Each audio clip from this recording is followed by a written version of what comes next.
So, ఈ డయాబెటిస్‌లో ఏమవుతుందంటే, ఈ అంగం యొక్క ముందరున్న చర్మం ఏదైతే ఉందో, ఆ చర్మము ఈ రకంగా ఉంటుంది గదా! పైన చర్మము, కింద చర్మమేమో అటాచ్ అయ్యి ఈ రకంగా ఉంటుంది.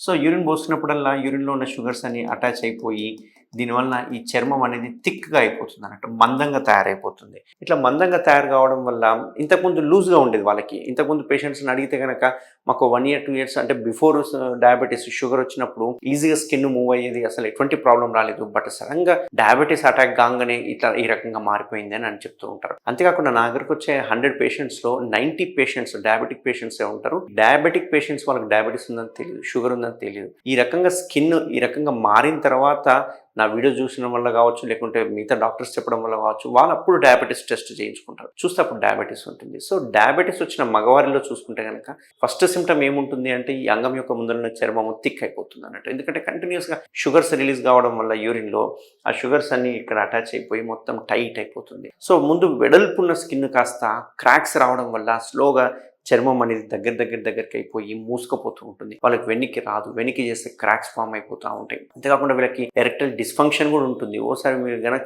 కరెక్ట్‌గా గమనిస్తే గనక అంతకుముందు బెటర్‌గా పెర్ఫార్మెన్స్ చేసేవాళ్ళు. కానీ ఇప్పుడు డయాబెటిస్ వచ్చిన తర్వాత లిబిడో అంటే సెక్షువల్ డిజైర్ అనేది తగ్గుతుంది.